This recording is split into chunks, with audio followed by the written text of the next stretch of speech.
Assalamu alaikum wa rahmatullah. You know, this whole Andrew Tate thing makes me think about why in Islam we have a sort of practice or a saying that you shouldn't admire anyone or consider anyone to be a role model for you if they're alive, because you don't know what their end is going to be like.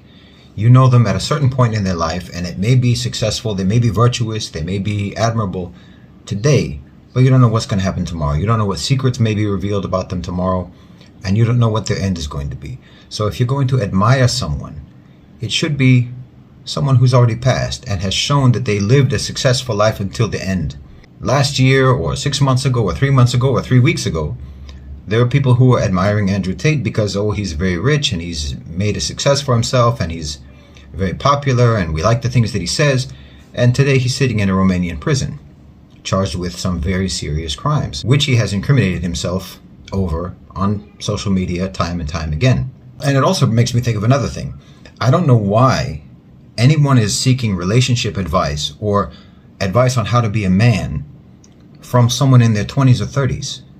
You just got started in the world.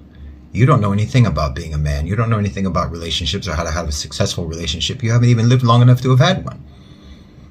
You should be talking to people in their 80s, someone who it's unlikely that they're going to completely turn around and take a bad direction in their life in the last 10, 20 years of their life.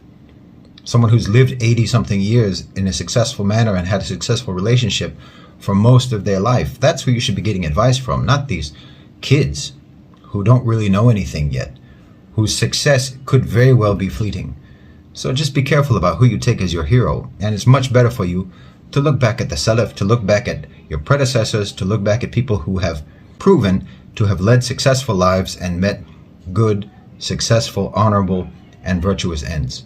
Jazakumullahu khairan. Wassalamu alaikum.